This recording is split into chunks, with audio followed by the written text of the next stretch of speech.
Welcome, all you sinners and sodomites, to Bible Stories for Atheists. I am Josh. I'm Linz. And we are your guides to the ghoulishly godly stories, literarily littering the Bible. And in the last episode, we were talking about Cain and Abel and the flood. And one thing I forgot to mention in the last episode was that we actually do have a little resource that I put together. Let me be clear about this. Yes. Lindsay had nothing to do How with this. dare you imply any sort of credit on my part? I don't know why I had to clarify that. Anybody listening to this knows I had no hand in whatever you're about to talk about. That's true. But if you're interested, in the last episode, we talked about the Noah story and how it's actually two different stories that were smushed together. On our website, we have a page under the resource section for what the fuck happened in the Bible, I think was the name of the episode. And it has the Noah story color coded. So it shows like this section, this part is by this source, this part is by this source, and you can see the whole story written out. It's like Josh highlighted the Bible for you. Exactly. I did. And put it on the web. In this episode, we are talking about the Tower of Babel, which is so epic and such a incredibly long story that's fitting to how significant it is. And weird. I think it's the conceit is just weird. Yeah, the whole thing is weird. We meet Abram/Abraham for the first time. Yeah. We get a big piece of evidence that Moses did not write Genesis, and there's the War of the Nine Kings. Whoa. Yeah. So much drama in so much. LBC. In the BSFA. In the outro, we're going to go through an email that we got from a friend of the show, Dwight. So strap in and strap on for a covenant of covenants.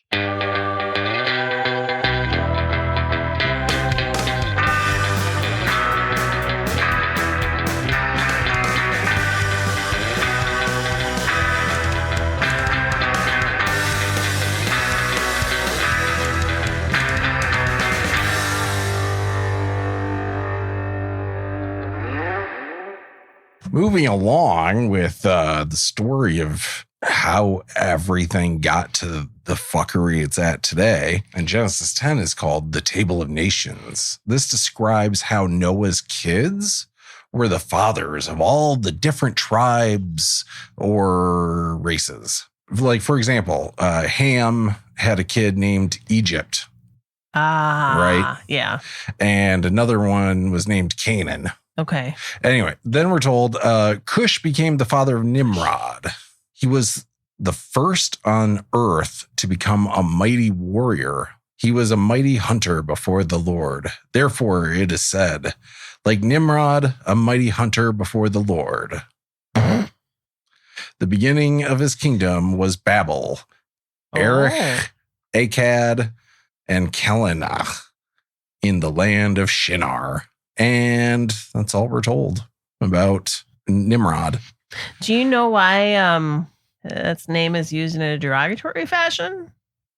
Well, yeah. So Jewish tradition often elaborates on Nimrod's character, portraying him as like this tyrannical ruler who opposed God, right? So like the Midrash and Talmudic texts describe Nimrod as the builder of the Tower of Babel and the leader who led people into rebellion against God. Okay. But again, this is all the Bible actually says about it. Right. I gotcha. Okay. Some Jewish legends connect Nimrod with Abraham, suggesting that Nimrod persecuted Abraham for his monotheistic beliefs.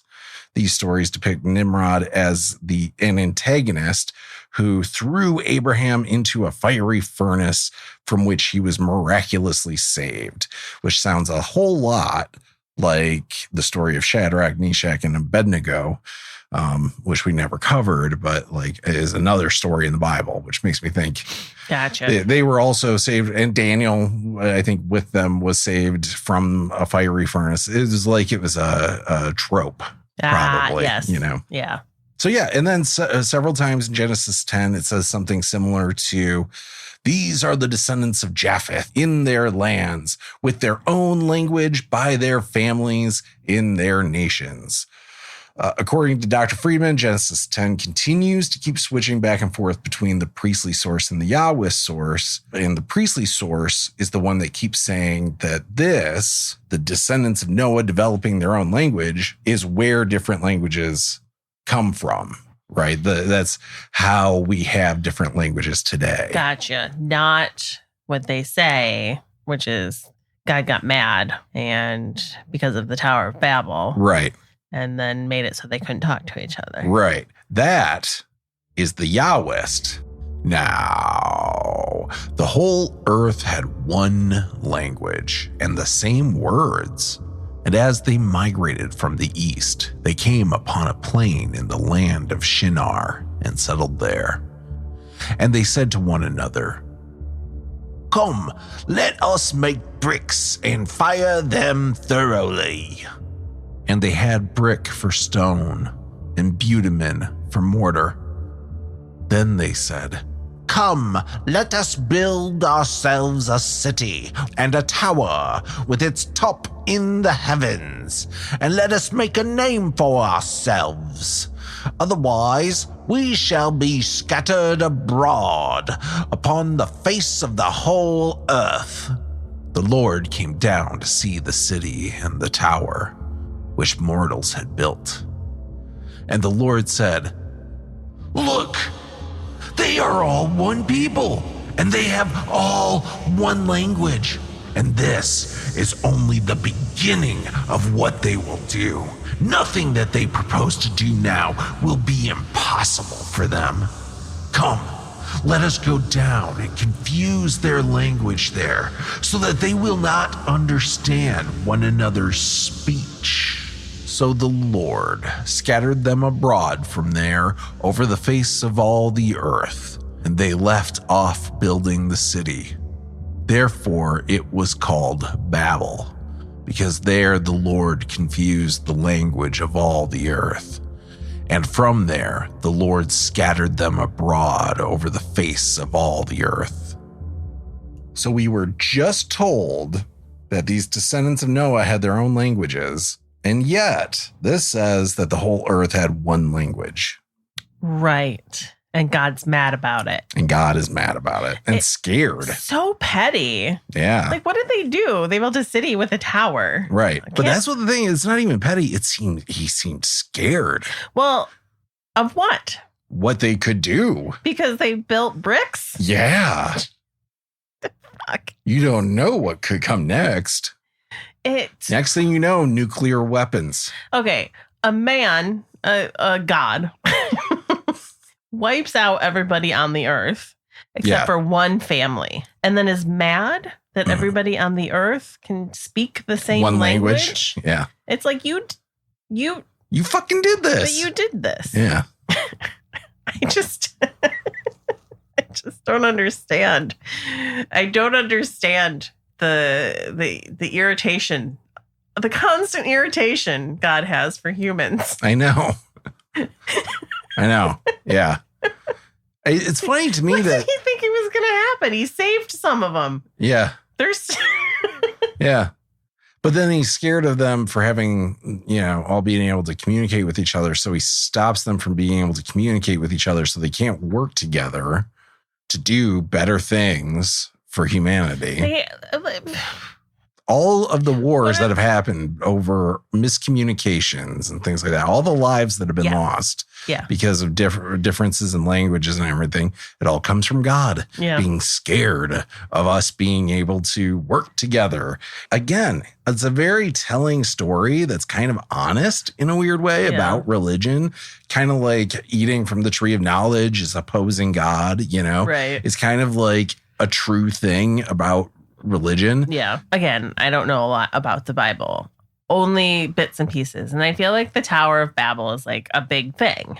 It's made out to be a big thing. This is all there is to it. I recall being told at one point in time that the reason why God was mad was because they were trying to reach the heavens with the tower. Yeah. I don't know if there's like some translations that said reach the heavens or something like that, but that like so much of it is reading into it. Right. Stuff that's just not there. Yeah. Okay. It couldn't have been that tall of a tower. I mean, no. I mean, we absolutely have taller towers today. Definitely. And multiple languages. Yes. Like there's no possible way that they have a taller tower than the Empire State Building. Right. We all have different languages, but we can all technically kind of communicate with each other. So I don't know. Maybe this is why everyone's afraid that it's always the end of the world. We keep building tall towers and translation devices. Yeah. Right. Yeah. It's weird that God hasn't chosen to, I don't know, flood the earth again after all those years with all of the things that we've done that supposedly would be the same exact things he was mad at before. Well, he is going to, but then he sees his rainbow and he remembers his promise. Right. He did promise not to reflood the earth. Yeah. So he forgets until he sees his rainbow. That's his bow. That's right. Yeah. And I'm just now realizing that every time a Christian sees a rainbow, they're like, oh, God was going to wipe out the earth. And then didn't. That's so crazy. As a little kid growing up in it, every time you see, oh, yeah. No. Yeah. No. Yeah. Oh, my God. I mean, and then like you can see why you were taught that. Yeah, and you can see why that fucks up a kid when it comes to like gay people using rainbow imagery and stuff like that as like an affront to your beliefs and everything. And it's not, because you don't fucking own the rainbow. No. Just because you have this old text that has something about a rainbow in it doesn't mean you own the rainbow. Anyway. No. I mean, no, they're scientific reasons for rainbows. Yes. Yeah. That aren't God. Have nothing to do with a massive flood. You can tell this is the same source as Genesis 2. They're talking about the Lord coming down and seeing this. The priestly source never has God come down and interact with people like that. Oh, right, because supposedly you need a priest to talk to God, and there weren't any priests. Exactly. Not until Aaron. Right. I'll also point out that this is making a claim that 6,000 years ago, the entire planet had one language. Is there any evidence that the entire planet had actually one language about 6,000 years ago? Mostly evidence that that's not true. Right. And then also I'll just call out whenever God talks in the royal we like this, like we saw in the first few chapters of Genesis, he was talking we hates stuff. Is this. We hates is this. Yes. Our precious. Christians say this is the Trinity, and that somehow three distinct entities are all completely God. Jewish people might say that this references God's divine counsel that is mentioned a few times throughout the Bible, but because God, I'm going to make the same joke again, because God apparently needs counseling. But personally, I wouldn't be surprised if this writing comes from a time when ancient Israelites were polytheists. And this is like Zeus from Mount Olympus saying, let's go down and confuse their speech, you know? Right. Yeah. Or let's go down and fuck a bunch of women, you know, because I'm Zeus, motherfucker. Could one argue that we is him and his little entourage of angels? Yeah, that might be the divine council. We're just not clear what the divine council is. So I would imagine that's angels. Right. Right. Yeah. So then we get to something really fun. The descendants of Shem. It's another list of deaths. Okay. So yay. But it's one thing that's interesting is ages start to decrease slightly over time. But they're having children while they're still in their 30s. Gotcha. So you end up quickly having 10 generations all living at the same time. Because they all live so long. Yeah. Yeah. So it says Shem died at the age of 600 years. Exactly. His son Arpachshad fathered Shelah at 35 years old, lives to 438. And then Shelah has Eber at 30 years old, lives to 433 years old. And so it just goes on like this, but then it starts going down to like 239, 230, 148, 205, You think it's because of all the inbreeding? That they start decreasing? That's probably it. Yeah. That's probably why people had such short lifespans. Yeah. I mean, honestly, if you're all coming from one family. No matter what, this is true about humanity. Yeah. Like that, there were a lot less people back then. And according to this story, you have to be. You have to be all related to each other. Right. You fucking have to be. And like I've said before, I always thought it was like the further you get from Eden. Yeah. That more, also makes less logical sense, but biblical sense. It definitely makes. Yeah. I mean, none of this makes sense. Nobody lived that long. Your reasoning makes sense with the Bible. Right. My reasoning makes sense genetically. I see. Okay. And then we get to Abram/Abraham. We're told Abram is Lot's uncle and that Abram's brother, Nahor, married one of his nieces. Also, Abram got married to a woman named Sarai, who is barren. Sarah. Eventually, Sarah. Yeah. Yep.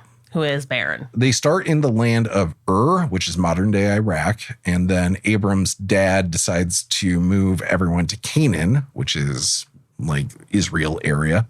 No reason is given, but on their way, they end up settling in Haran, where Abram's dad dies. And Haran is, in case you care, is located around southeastern Turkey. Okay. So that's that. So Abram enters the scene, right? Sure. And Abraham is the father of all religions, basically. Not all of them. Yeah, Muslim, Christian, Jewish. And Jewish. Yep. Yeah. Abraham is kind of the last common connection of all of those religions, because Abraham's two sons, one becomes the father of Judaism and therefore also Christianity. And then the other one goes off and becomes the father of Islam, basically. Right. So this is the last common connection. I was going to say, because it feels like they were saying religion existed prior to this. They are, and we'll be getting into that too. Yeah. So Genesis 12 starts with the call of Abram. I'm going to keep screwing up his name. Now, the Lord said to Abram, "Go from your country and your kindred and your father's house to the land that I will show you. I will make of you a great nation, and I will bless you and make your name great so that you will be a blessing. I will bless those who bless you, and the one who curses you, I will curse. And in you, all the families of the earth shall be blessed." So Abram went, as the Lord had told him, and Lot went with him. Abram was 75 years old when he departed from Haran. Abram took his wife Sarai and his brother's son Lot and all the possessions that they had gathered and the persons whom they acquired in Haran. And they set forth to go to the land of Canaan.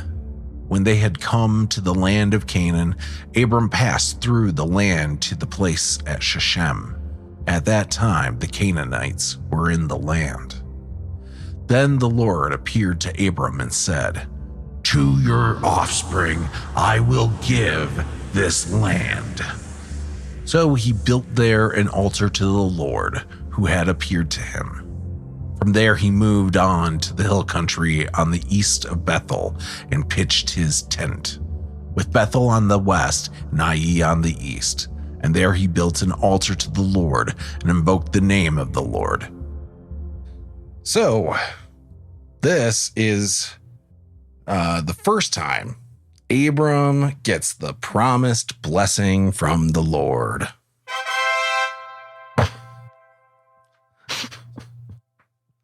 Good for him. So God takes him out to the land of Canaan and is like, "This land will all be yours, Simba." You know? Yes. Even though it's technically the land of the Canaanites, the people who actually live there. Yeah. Yeah. Who one can assume are descendants of Noah. They would be. Yes. Because some of them apparently are descendants of the Nephilim who should have died in the flood and yet didn't. Right. But right. Yeah.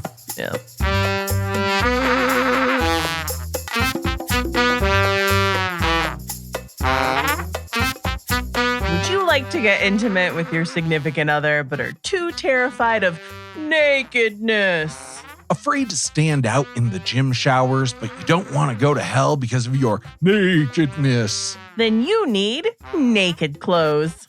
Naked clothes are the perfect solution to anyone who has a healthy human body and a deathly fear of the Abrahamic God. You simply slip on your naked clothes when no one is looking. I'll just slip mine on. And voila! It's as if you're actually naked. And yet I'm not. But I know exactly where your penis and testicles are because of where it's written on your naked clothes. Just like I know where each of your breasts are because of where it's written on your naked clothes. So hot. Super hot. Naked clothes are perfect for all those awkward naked moments, like changing rooms, art class modeling, or going to the doctor. I used to hate showering. I was always sure I was going to end up washing down the drain of hell for being naked. But now I shower with naked clothes. I used to be naked all day under my clothing, and no one knew about it. I'm ashamed to even mention it. I knew the Lord was watching me with disdain. But now, I'm no longer the pervert I once was. Under all my clothes, I'm actually completely dressed in naked clothes. And there are so many options. There are two options, male or female, in neutral gray. But what if I crossed out vagina and wrote penis and testicles? That's a sin. Use promo code BSFA at checkout to get 10% thicker naked clothes. Naked clothes are only sold in the continental United States, the only country so scared of sex it will probably outlaw it. Then we get this story that might sound familiar. Now, there was a famine in the land. So Abram went down to Egypt to reside there as an alien, for the famine was severe in the land. When he was about to enter Egypt, he said to his wife Sarai, "I know well that you are a beautiful woman in appearance, and when the Egyptians see you, they will say, 'This is his wife?' Then they will kill me, but they will let you live. Say you are my sister, so that it may go well with me because of you, and that my life may be spared on your account." When Abram entered Egypt, the Egyptians saw that the woman was very beautiful. When the officials of Pharaoh saw her, they praised her to Pharaoh. And the woman was taken into Pharaoh's house. And for her sake, he dealt well with Abram. And he had sheep, oxen, male donkeys, male and female slaves, female donkeys, and camels. But the Lord afflicted Pharaoh and his house with great plagues because of Sarai, Abram's wife. So Pharaoh called Abram and said, "What is this you have done to me? Why did you not tell me that she was your wife? Why did you say she is my sister so that I took her for my wife? Now then, here is your wife. Take her and be gone." And the Pharaoh gave his men orders concerning him, and they set him on his way with his wife and all that he had. Yes. Yeah. It's how we started this whole podcast. I know. It was one of the early ones. Yes. Yeah, we talked about these three different stories. There's three different stories in Genesis that are called the wife-sister narratives. Genesis 12, 20, and 26 each have one of these. I'm not going to read each one because fuck that. We already did that early on in this podcast in like episode 3 or 4 or something like that. So the first episodes we did were on Jacob. Yes, but we ended up talking quite a bit about Isaac before that, and one of these happened to Isaac. The last one did. And so that's what spurred us to go back. Okay. Yeah. I was like, did we actually go through Genesis? Yeah, no, we started after Abraham, basically. Right. Okay. So yeah, each story involves a patriarch. So a patriarch, for those who don't know, is like Abraham, Isaac, Jacob, or also known as Israel, right? Mm-hmm. So one of those three guys. I don't think Joseph is ever considered a patriarch, but basically they're called patriarchs because everybody, like all these different groups back then, all these different tribes had these writings about like a founder of their tribe or their area, right? And like some of them called their founder Abraham, some of them called him Abram, some of them called him Isaac, some of them called him Jacob, some of them called him Israel. And you end up with all these different founders. Some of them have similar stories about each other because they were probably pretty close physically, like geographically to each other. So you end up like having somebody take all those stories, combine them together into one, try and get one narrative out of all of it. So then there becomes fathers and sons instead of they're all the same person. Right. Exactly. Whoa. Yeah. Yes. And once again, God punishes somebody who has no idea what he's doing. Yeah. With syphilis. Because a man lies because he's worried that his wife is too hot. Right. Yeah. Yeah. Worried that he's going to get killed because of his wife's hotness. Yes. Yeah. I still don't. And I'm pretty sure this was probably my sentiment early on. I still don't understand why the Pharaoh would be the one to get punished. Because as far as he knew, he was not doing anything wrong. Right. So why would God punish him and not come down to Abraham, Isaac, whoever, and say, stop lying? Yeah. It's a good question because it's almost like it's not a story about morality. Right. It's a story about something that supposedly happened, but really it's kind of conveying some information to us. Like the more I read these stories, every time I end up reading them, I'm left more and more being like, I think behind, like when you read behind the scenes and everything, I think there was somebody at some point, some founder who pimped out his wife. Yes, gross. To a king. Right. And got a bunch of money and slaves and donkeys, male and female donkeys. Yeah. Got all this stuff for it. And then that's how they founded their area, wherever they ended up founding. They founded it with those riches. And so this is like their way of saying that God was on their side. They don't even give a shit about the morality of it. They just want you to know that God's on our side. Right. That's the only moral they care about. Gotcha. Is what it seems like to me. Yeah. It does also make more sense when you see these duplicate stories, knowing that there's such a thing as the documentary hypothesis, where like the Abram and Pharaoh story is written by the Yahwist. The Abraham and Abimelech story from Genesis 20 is written by the Elohist, and then Isaac and Abimelech in 26 is written by the Yahwist also. Nobody finds it odd that the same thing keeps happening. Apparently, they feel like, oh, it's just stories that are going into a book, and it doesn't need to make sense. Yeah. Yeah, and nobody ever reading the Bible who believes in this stuff was ever like, this is odd.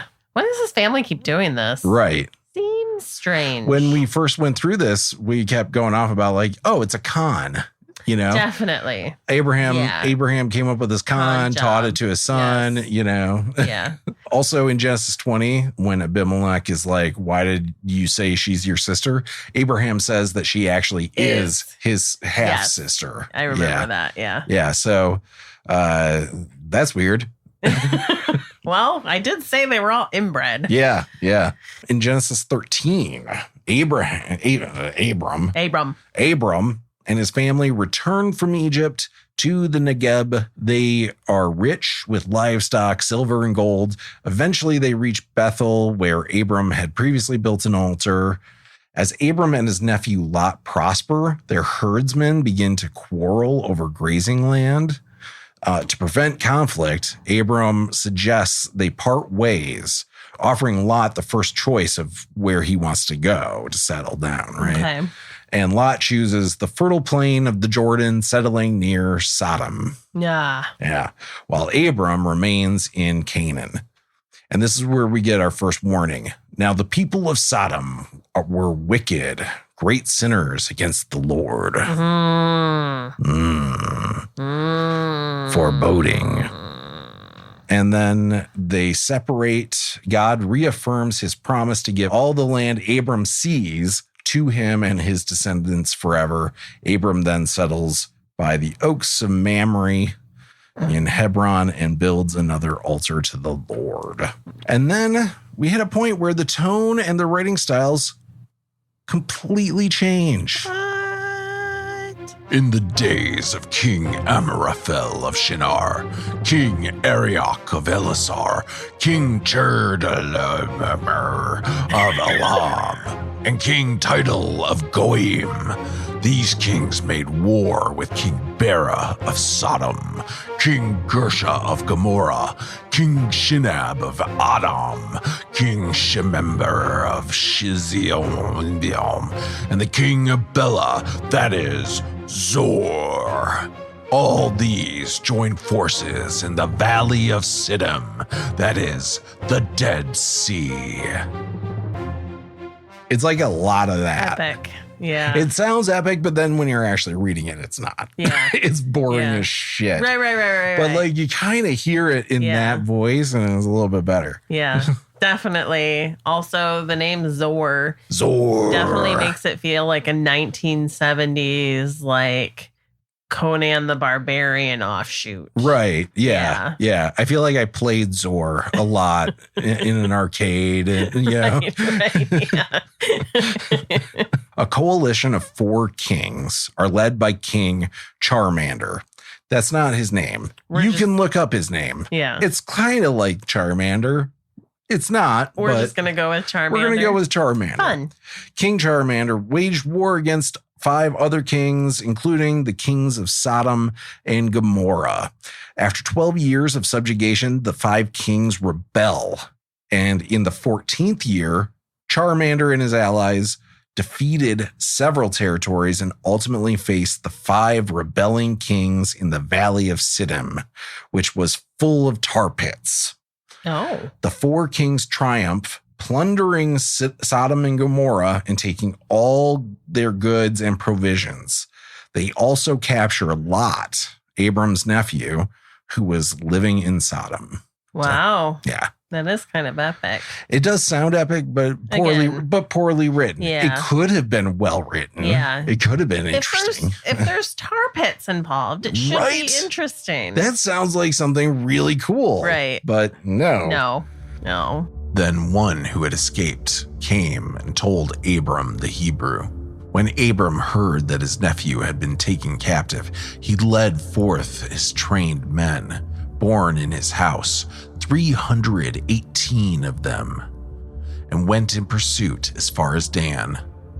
He divided his forces against them by night, he and his servants, and routed them and pursued them. Then he brought back all the goods, and also brought back his nephew Lot with his goods, and the women, and the people. This is the first time the word Hebrew is used. I noticed that you were very, made sure that was emphasized. Is it because he's he's in Hebron, right? I don't know. I wouldn't be surprised if that has some sort of like common root to it, right? You're a Hebrew because you live in Hebron. Hebron, maybe. Yeah. It says, Wikipedia says the most generally accepted hypothesis today is that the text intends the description of migrants from across the river, as the Bible describes the Hebrews. So from across the river, I think is what Hebrew, as best biblical scholars can figure out, is what Hebrew means. Gotcha. Right. So he goes out with 318 men born in his house. So a huge family. Yeah. And he gets his nephew back along with a bunch of other stuff. Like it's funny, the women. Yeah. And the people. The women and the people. Didn't even catch on to that. Yeah. You read it. It's fucked up, isn't it? Oh, the women and the people. Yeah. So who are the people, if not also the women, the men, and that's it. Children? Yeah. Are children also? I don't think the that people? that was with the livestock. Yeah. Oh, fuck. Yep. There it is. Mm-hmm. Forgot that was all in the Bible. Mm-hmm. Upon returning from his victory, Abram is met by the king of Salem, later known as Jerusalem. Right? Oh. Salem. Yeah, right? Jerusalem. Yeah. Solemn. I believe, which I think means peace. Yeah. Yeah. So he's met by the king of Salem and a priest of God Most High. The king of Salem blesses Abram, saying, "Blessed be Abram by God Most High, creator of heaven and earth, and blessed be God Most High, who has delivered your enemies into your hand." In response, Abram gives the king a tenth of all the goods he has recovered, acknowledging the king's priestly authority and the blessing, which is interesting because a tenth is a tithe, which is something Christians are commanded to do, right? To give 10% of everything they own to the church. This is the first that's mentioned too, is tithing. Interesting. What were you about to say? I thought you said Aaron was the first priest. That's right. Aaron is the first priest of Judaism, I would say. Okay. Officially. Okay. Yes. But this does seem to be a priest. Yeah. Of God Most High. Of God Most High. Yeah. Yeah. Yeah. So Abram declines to keep any of the goods for himself, saying that he swore to God not to take anything from them, so they can't say Abram was rich because of them, right? So obviously his descendants, or people who say they're descended from him, say that, that, oh, we don't owe you anything, Okay, wait. So I'm sorry, I'm confused. So he's saying he's not going to take any of the spoils. Oh, so he gives a tenth of the spoils to this king, priest thing, and person. Right. This king. Yeah. Yeah. So the rest of the 90%, he's like, I'm not going to take that either, I guess. You guys can have the women and the people. Yeah, I guess. And Lot. Yeah. Abram only insists that his allies receive their share of the spoils. So he doesn't. What's funny is he doesn't even just give 10%. He doesn't just give 1/10. He gives 100%. Right, of it, but technically he gives a tenth to the priestly king. Yeah. The church, essentially. Yeah. Right. It's so funny, the narrative, because if you already are rich and then you're not taking any of the spoils, you're still rich. Right. You just seem altruistic. Yeah. But the thing that happens, it's basically trickle down economics, right? He's now trickling down the wealth to the people around him, and they'll be very appreciative of him for that. Right. Abram? Yeah. Yeah. Yeah. The people who are getting the goods. Yeah. His children and stuff. Will be appreciative because he didn't take anything. He just gave it all to them. So now they can live well. But what comes with that is loyalty. Right. Oh, I see what you're saying. You know what I mean? So it feels altruistic because he doesn't want people saying that he's rich because of them. Yeah. But really, what he's gaining is even more allies. Better than that. Even more better. Even more better. Even more better. Yeah. Just like I try to be every day. It's also interesting that this seems to be a standalone writing that doesn't match any of the other sources too. So this is like really, it's just its own thing. Yeah. So now we return to our previously unfolding narrative. God comes to Abram in a vision, and he tells him that he'll have a great reward. Abram is like, how could you give me anything if I'm childless? And apparently his slave will inherit everything he has, even though he has 318 men born in his house for some reason. So God promises his ancestors will outnumber the stars in the sky. And we get this. But he said, "Oh, Lord God, how am I to know that I shall possess it?" He said to him, "Bring me a heifer 3 years old, a female goat 3 years old, a ram 3 years old, a turtle dove, and a young pigeon." He brought him all these and cut them in two, laying each half over against the other. But he did not cut the birds in two. And when birds of prey came down on the carcasses, Abram drove them away. As the sun was going down, a deep sleep fell on Abram, and a deep and terrifying darkness descended upon him. Then the Lord said to Abram, "Know this for certain, that your offspring shall be aliens in a land that is not theirs, and shall be slaves there, and they shall be oppressed for 400 years. But I will bring judgment on the nation that they serve, and afterwards they shall come out with great possessions. As for yourself, you shall go to your ancestors in peace. You shall be buried in a good old age, and they shall come back here in the 4th generation. For the iniquity of the Amorites is not yet complete." When the sun had gone down and it was dark, a smoking fire pot and a flaming torch passed between these pieces. On that day, the Lord made a covenant with Abram, saying, "To your descendants I give this land, from the river of Egypt to the great river, the river Euphrates, the land of the Kenites, the Kenizzites, the Kedondiites, the Hittites, the Perizzites, the Cadmonites,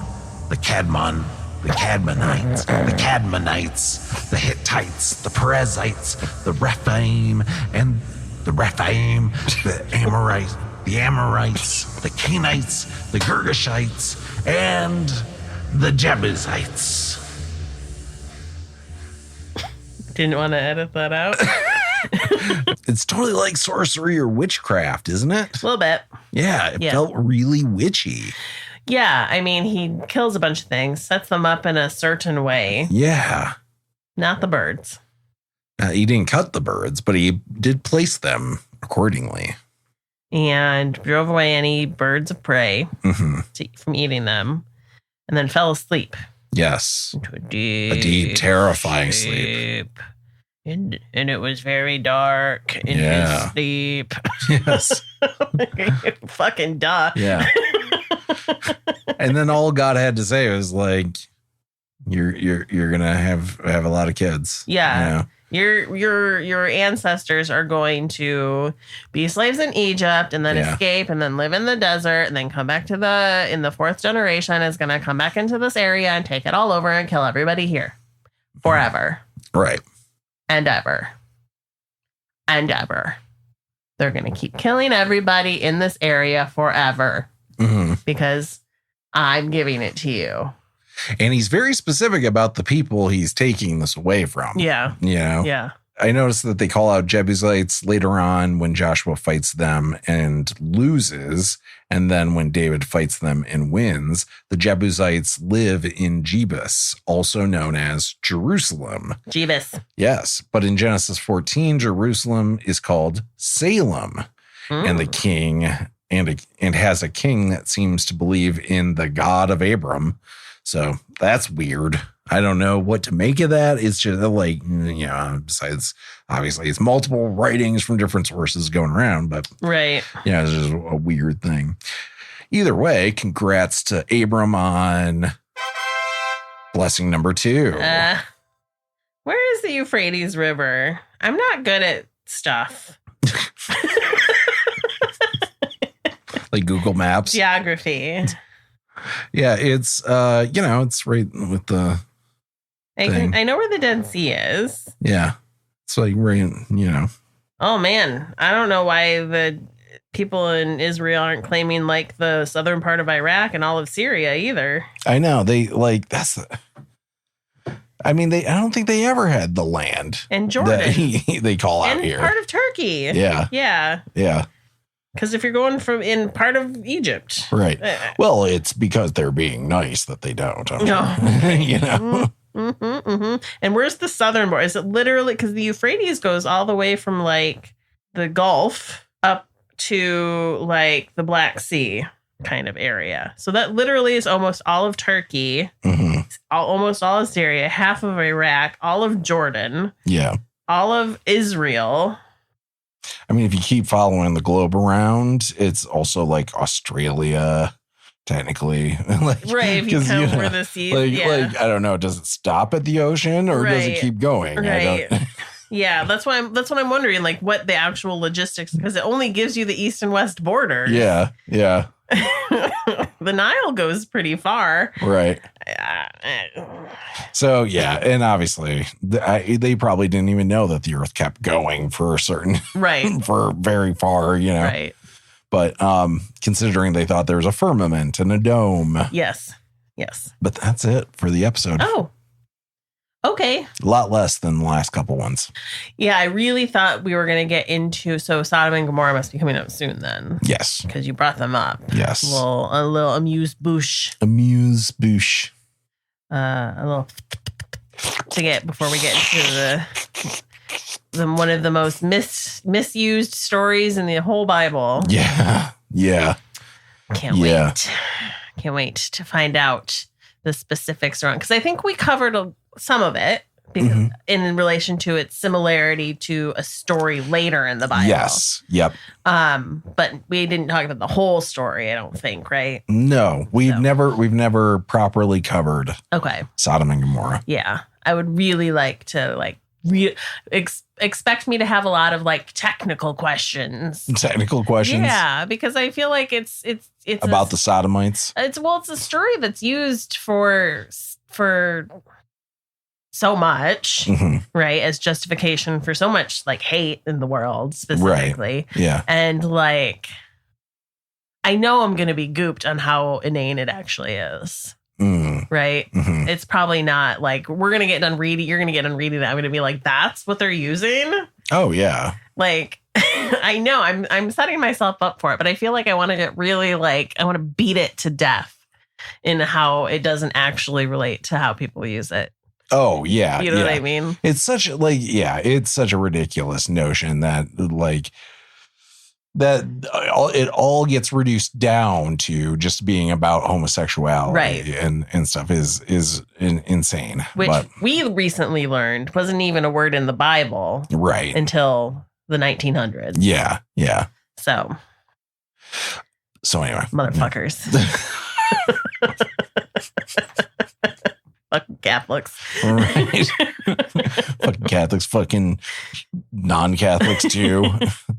Other Christians. Following the Catholics' lead for some godly reason. I don't know. Godly reason. Ungodly reason. Because everybody can hate on gay people, We can keep everybody. It's all about unifying people. Sure, just like these writings were put together by people trying to unify everybody into having one cohesive religion. It's for a reason. Not one language, though. Not one language, no, but one consistent religion was across all the different tribes in Israel and everything. It's because you have power then with everybody. Everybody will then work together, but they'll work against your enemies. Yeah.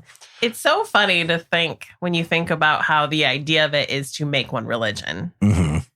And yet you have to explain the fact that there's not one language. Yeah. Because it would really be much easier for a religion to propagate if everyone spoke the same goddamn language. Yeah. But for some reason, God doesn't want that. No. Maybe he doesn't want because it's too easy for us to build buildings. It's just like the idea of the religion is directly opposed to what God's doing in the Bible. Yeah. At every turn. Yeah. If the goal is to make as many believers as possible, A, he keeps killing them. Right. B, he makes it really difficult for them to fucking talk to each other. And C, he keeps spreading them out. Yeah. Yeah. Yeah. Like, is that the goal, God? Right. Is it? Is it? Is it? Or is that just what everybody makes you think is the goal? Right. Yeah. Yeah. As the evening began to fall, the Lord sat next to Abraham at his fire. I'm bored. What? Bored. I'm bored. Oh, it's just, I've never felt safe long enough to feel bored. Well, I have, and I am. What's there to do around here? I mean, we could go into town. Great, what's in town? There's the temple. I said I am bored, not that I need to be bored to death. Right, okay. There's the merchants, if you'd like to purchase some spices. Wow. Oh, wow. You move too fast for me, Abraham. I just can't keep up. There's wrestling. What's wrestling? It's sort of like fighting, but you try to tackle each other to the ground without actually fighting in any meaningful way. That's stupid. What's the point? It's a sport. It's two guys? Two men, yes. Well built? Oh, yes. Typically quite muscular. And they're in, like, what, tunics? Naked. Naked? Oh, how about that? I might have to check it out. Maybe I'll like wrestling.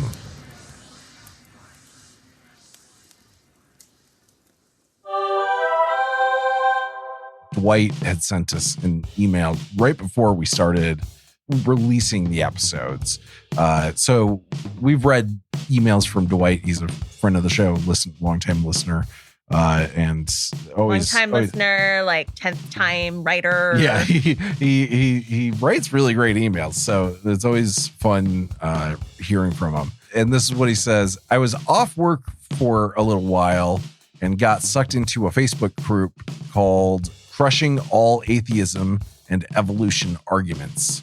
I was like, this ought to be entertaining, but I have peered into the abyss, got in a debate with a grown woman that kept telling me that all the rivers and valleys on Earth were formed when the waters from Noah's flood receded. Erosion didn't mean shit to her. We went back and forth for a while, but when I asked her, not trying to be mean, just trying to understand, was she homeschooled?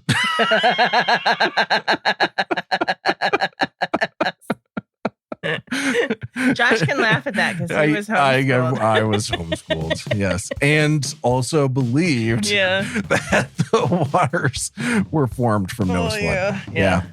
She stopped responding to me. So yes. Yeah.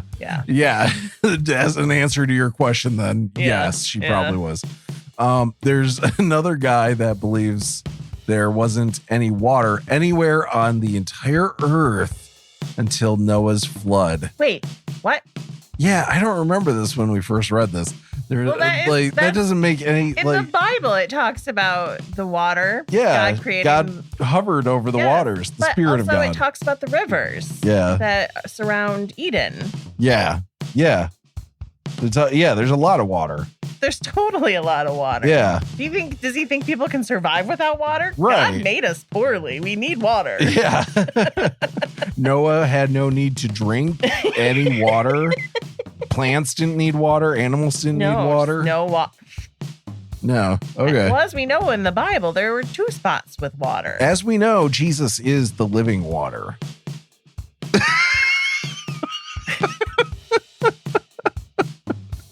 And don't even get me started on the flat earthers and their firmament bullshit, as we have gotten into in the last couple episodes. Apparently, it's a real thing. Who fucking knew? But we should have known Yahweh had his fucking hands in it. Anyway, got 2 questions for you and Linz. I see absolutely no issue with saying I know God doesn't exist. It's kind of like saying with confidence unicorns don't exist. I honestly don't see the difference. So, what am I missing? If Christians can use the Bible for evidence of God, why can't I use it to disprove him? I mean, show me a talking donkey and I'll shut the fuck up. I'm going to get a little hippie here. But as far as I'm concerned, The Wizard of Oz could be happening in one corner of the universe, and Star Wars could be happening in another. The point is, I don't know, but I also don't get to make up shit for the things I don't know. I believe that there could be something out there that we'd perceive as God or gods if we came into contact with it. But Yahweh in the Bible and Sasquatch, same shit as far as I'm concerned. If you believe in Bigfoot, am I supposed to go searching for Bigfoot droppings? Shit doesn't make sense to me. So Facebook hasn't crushed my atheism, and I know you and Linz don't want to. Why do I have to give more credence to beliefs that I view as fairy tales? You show me a couple of foxes that will let me tie their tails together and set them on fire, and I'll give you access to my bank account. Yes. Disclaimer, I'm a fucking tree hugger and would never do that. Disclaimer, also, he's not going to give you access to his bank account if you tie 2 foxes together. I'm just saying. No, they have to let you. The foxes have to let you. It's not like any idiot can tie 2 foxes together and we'll set them on fire. People who have tamed foxes out there. Yeah. So I just want to throw that out there. That this is a hypothetical. Yeah. Don't write us asking for Dwight's contact information because you tied 2 foxes together. Set them on fire with their consent. I need it written consent. Yeah. Second question was about the Tower of Babel. I mean, I'm clearly not going to read it myself, but my understanding is that Yahweh didn't destroy the tower, but a lot of Christians believe he did. God does destroy the tower. We've already forgotten. I know, we have. Hang on. So the Lord scattered them abroad from there over the face of all the earth, and they left off building the city. Therefore, it was called Babel. But yeah, like it does actually, I didn't even think of this. It does kind of suggest that the tower was still there.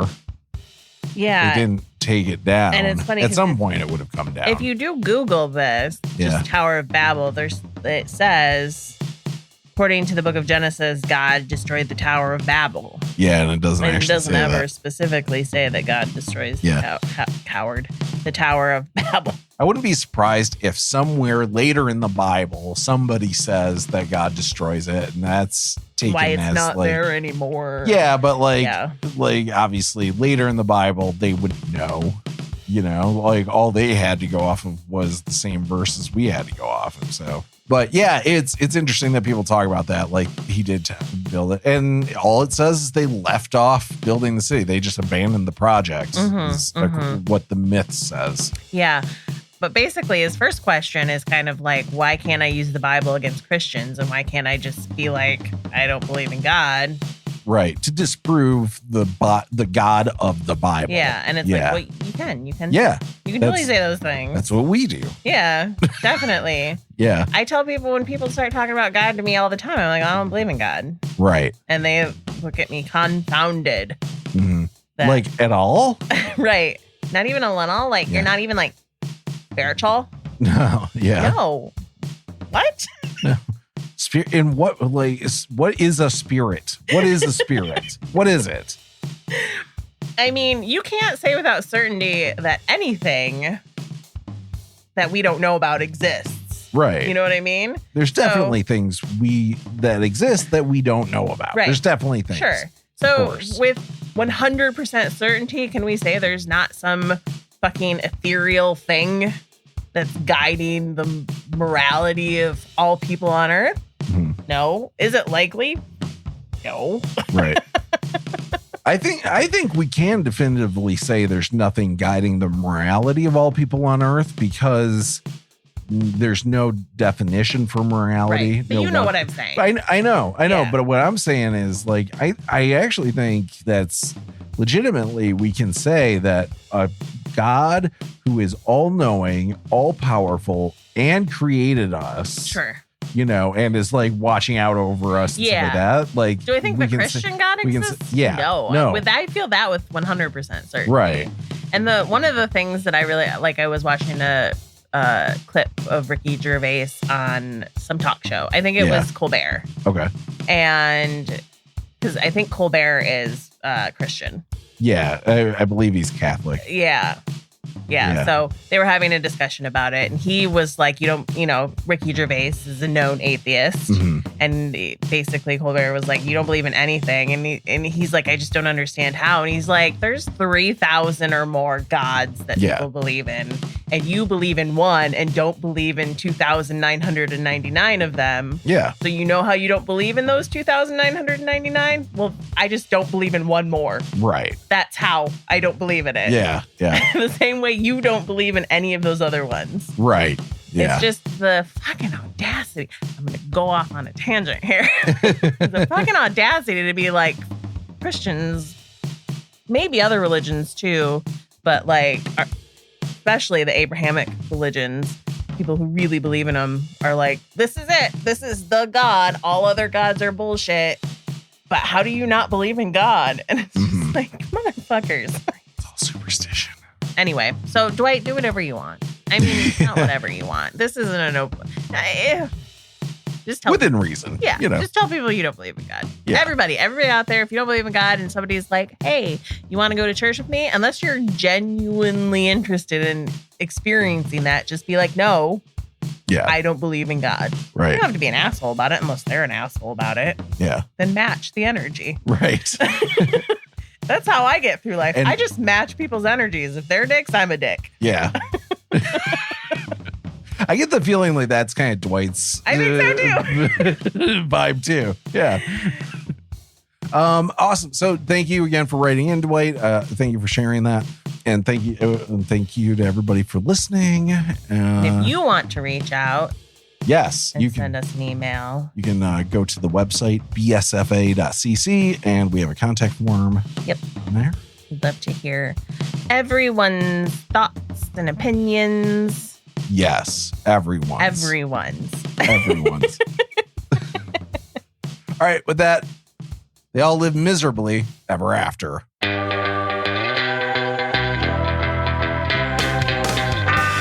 Thank you so much for checking out our podcast. Help us grow the audience by sharing us with your friends or giving us a share on social media. And we love hearing from you. You can reach out on our website at bsfa.cc.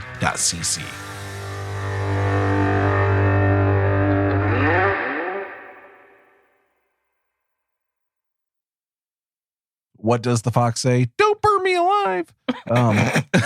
Anybody remember that song from 20 years ago? Yeah. 20 years ago. Fuck you. Only like 15.